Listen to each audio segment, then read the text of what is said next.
My name is Gary Brado, and I'm a documentary filmmaker and an entrepreneur. The economy is in less than perfect shape, and when the jobs go away, there's nothing left to do but get up and get creative. And there are people all over America doing just that.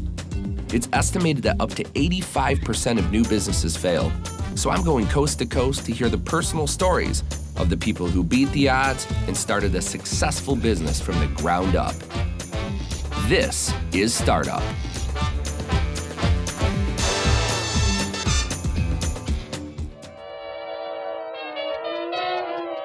I'm on Dutton Road in Sudbury, Massachusetts, and I'm gonna go talk to Emily, the creator of Fedwell, an independent, organic dog food company. Let's go hear her story. In 1860, a salesman from Ohio got the idea to create an official dog biscuit after watching sailors feed hardtack to stray dogs, consisting of flour, water, and salt. His dog treat was popular among the wealthy until around the 1920s, when dehydrated meals became popular. After Emily's dog became sick from eating big box processed dog food, she found a way to create her own healthy meals for her dog in her own kitchen. And now she's sharing it with the world. My name is Emily Lagasse. I'm the founder of Fedwell Pet Foods, and I'm on a mission to bring home-cooked food to dogs everywhere. Tell me about yourself.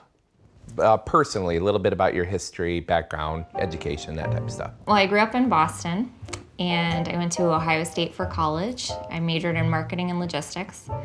After that, I moved to Chicago and took a job in corporate logistics and got the startup bug working at night with some friends on a logistical services company.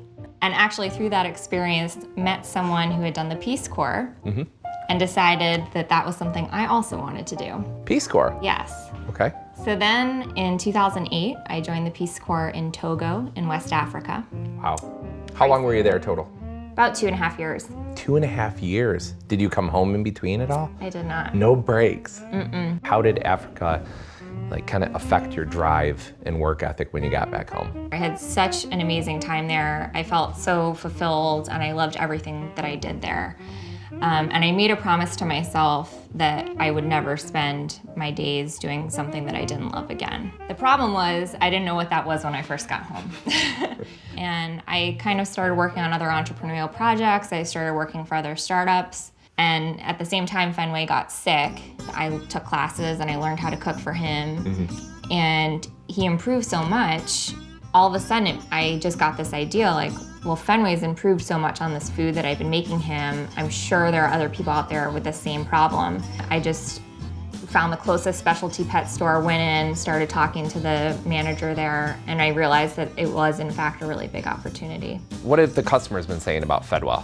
About Fedwell, they've been really liking the fact that it's made in small batches, it's locally produced as well.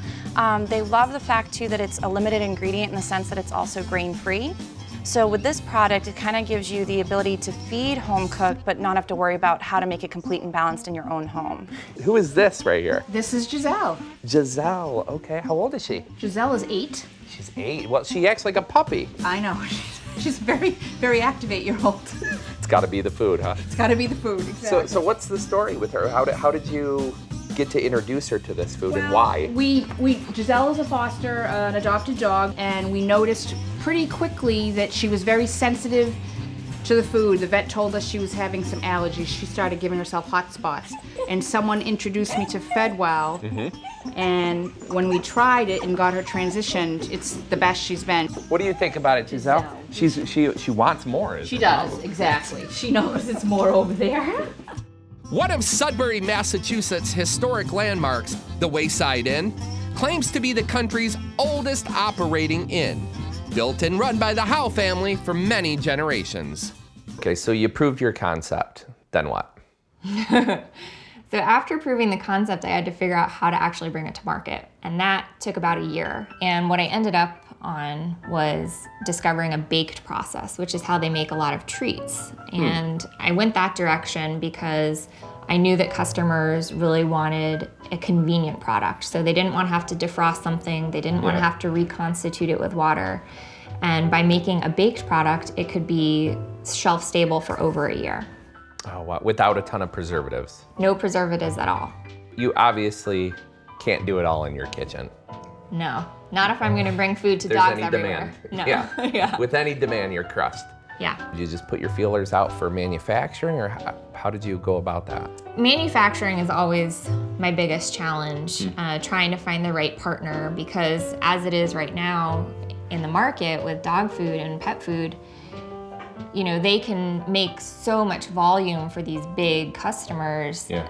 Why would they want to take a chance on someone like me who has small volume? And I'm trying to innovate on a product and do it differently than what's out there. I did find a manufacturer that was family run, and a lot of the reason why they agreed to let me work with them is because of a relationship that we built, and the fact that I was able to really show them who I was and what I wanted to do. Where are they located? They were in Georgia, and they actually So it's American, okay. Yeah, they got acquired, and then the acquiring company in Alabama, I worked with them for about 6 months.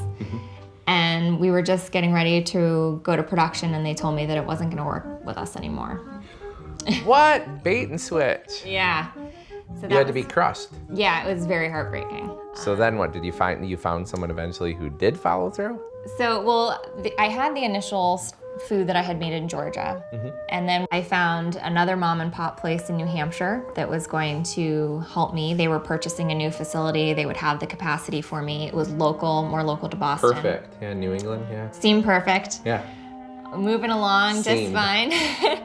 A couple months into that working relationship, it turned out that their purchase of that facility was not going to work out. It wasn't going to be able to happen. More heartbreak. Now I'm back to square one. I'm currently talking to 2 or 3 manufacturers, probably going to visit them all in person in the next month, and hopefully get a contract and get up to production soon. You're still in early stage then. I mean, you were able to get it out. You've been able to confidently say it will sell if you can produce it. Yep. But you just need manufacturing. Yeah, not only that, but I've pre-sold hundreds of bags through a Kickstarter campaign. Oh, wow. And I have people waiting for food, and all that's holding me back is a contract with a manufacturer. What is your dog's name? Murphy. Murphy. How's the food affected Murphy? Murphy has a gentle GI, so you would occasionally come home to find dog crime. Oh, no. And a guilty dog in the corner. So I didn't do it, right? Yeah, no, yeah. And when he was on Fedwell, none of those problems ever happened. You could see the symptoms dose down when you got him on the dog food, and then he was fine. What would you say to somebody who's never tried Fedwell? That it is well worth the extra time it takes you to find it and the extra expense, because you have a healthy, happy dog and your rugs are saved. What's the cost of this bag in comparison to another high-end dog food? It's higher than the most high-end dry food. And, you know, I do get some feedback about that from customers and stores, but it's very hard to make a better product at a cheaper price. Is your company where it needs to be right now? I know you're seeking manufacturing, but where are you from a funding standpoint? Yeah, so right now, this is the first product that we entered the market with, this 5-pound bag, but consumers really want bigger size bags, and I'm also hoping to provide them a better economy of scale with a larger size bag and introduce a second recipe.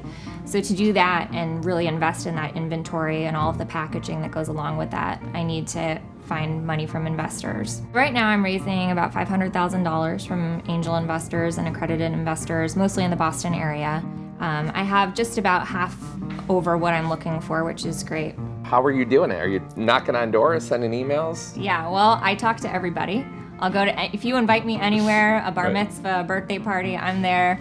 I like talking to everybody. I always mention whenever somebody asks me what I do, no matter if I'm looking for an investor or a website developer, whenever I meet someone, they ask me what I do, I always also tell them what I'm looking for at that time, because you never know who you're talking to or who they know. Adding human food to a nutritionally balanced commercial dog food may upset the nutrient balance of your dog's diet. Ideally, table scraps should not be fed. You may also be creating unwanted behavior problems. What has been the biggest hurdle you've had to kind of jump over, or challenge you've had to overcome from day one until now? Day one and now, always manufacturing. The bane of your It existence. really is. It's what I wake up thinking about. It's what I go to bed at night thinking about. What's been the greatest thing from day one until now about this decision? And did you make the right decision? absolutely made the right decision. Okay. You know, there are still days where it's incredibly hard and I think, why am I doing this? But then I get calls, emails, and handwritten letters and cards from customers thanking me for what I'm doing, encouraging me, sending me pictures of their dogs, telling me that how much better their dogs are doing on my food. And that not only keeps me going, but it makes me realize that I really did make the right decision.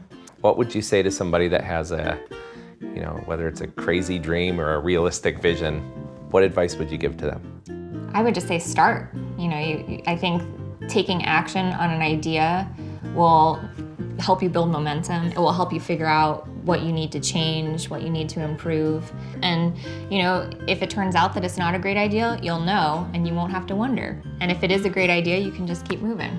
Thank you so much for letting us come in here and invade your space today and talk to you. I feel like the future is wide open for you right now. So best of luck. Thank you. Thank you for the opportunity. There are a million ways to start a business, but how did Emily do it? Let's find out. She spent about $25,000 total to open the business, which came from her savings and a loan from friends and family. Her first year sales were around $50,000 with the business operating at a loss. She has a master's degree, and the one word that she would use to describe what it takes to make it in business is passion.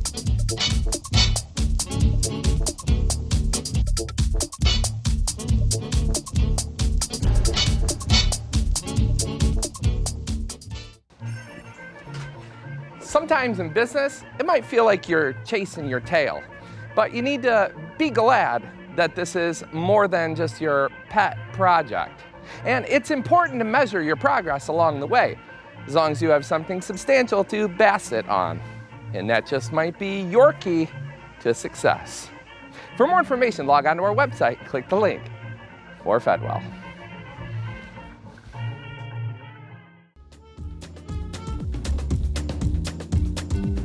And then, what is it you do for a living?